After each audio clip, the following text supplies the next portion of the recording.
दोस्तों, नेटफ्लिक्स की web series जिसका नाम है दी फेम गेम, उसके बारे में इस वीडियो में बात करेंगे और साथ ही साथ मैं आपको बताऊंगा कि इस वेब सीरीज में क्या देखने लायक था और क्या देखने लायक नहीं था।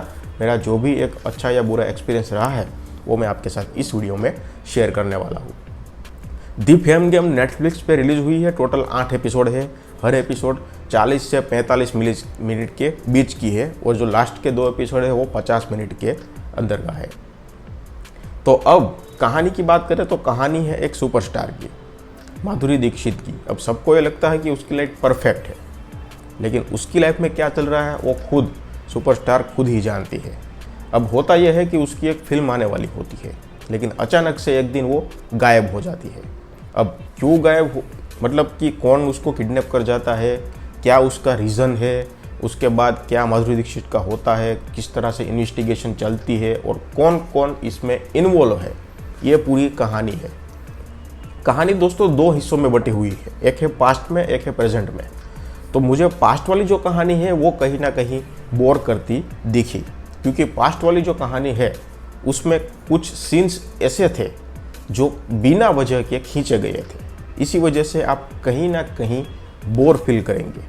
प्रेजेंट वाली जो कहानी है वो अच्छी है, उसमें इन्वेस्टिगेशन चलता है और हर एक पर्सन के ऊपर आपको ऐसा लगेगा कि माधुरी दीक्षित को ये लोग उठा के ले गए हैं। यानी कि कभी कभी लगता है कि संजय कपूर के ऊपर आपको शक जाता है, कभी कभी आपको उसकी बेटी के ऊपर, उसके बेटे के ऊपर, कभी कभी जो उसके साथी कलाकार है मानव, जो मनीष खन्ना का रोल निभाया है, कभी कभी उस पर जाता है, कभी कभी उसके फैन के ऊपर जाता है। तो मतलब आखिर में कौन ले गया वो सस्पेंस तो लास्ट में ही खुलने वाला है। पहले एपिसोड में अंत तक इन्वेस्टिगेशन चलती है कि भाई माधुरी दीक्षित आखिर कहाँ गई है, कोई किडनैप करके ले गया है या फिर उसका मर्डर हो गया है या वो खुद चली गई है। लेकिन अंत में, पहले एपिसोड के अंत में हमें दिखाई दिया जाता है कि भाई इसका किडनैप हो गया है।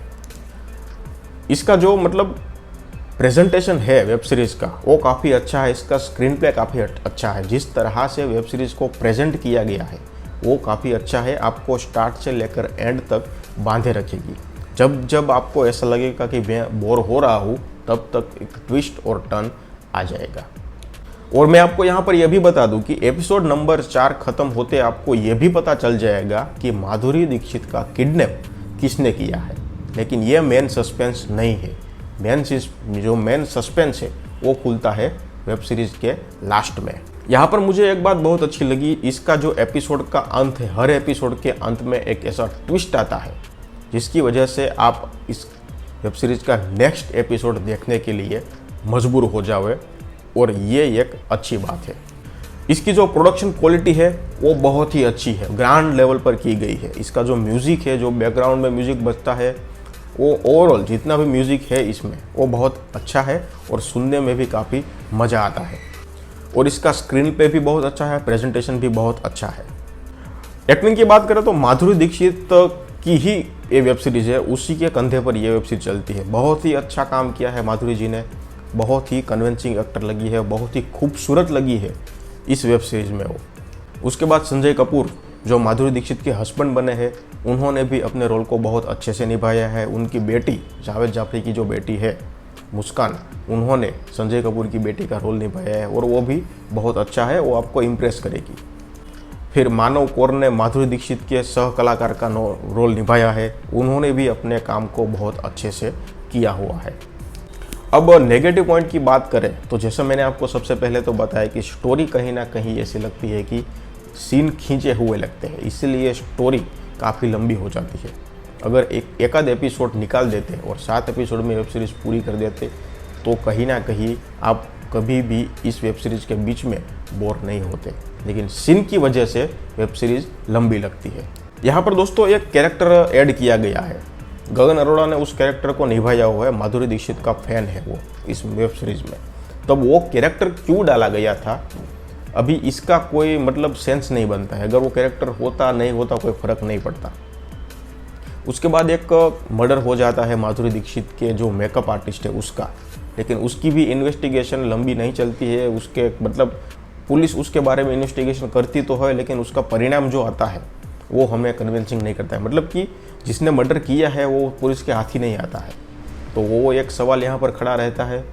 उसके बाद अगर आप प्रो ऑडियंस है, आपने वेब सीरीज सस्पेंस टाइप की, मिस्ट्री टाइप की मूवीज़ वेब सीरीज़ काफ़ी देख रखी है और इस टाइप वेब सीरीज़ के आप मूवीज़ के फ़ैन हो, तो आप कहीं ना कहीं सस्पेंस को छठे एपिसोड में गेस ही कर लोगे कि अब ये ऐसा ही होगा।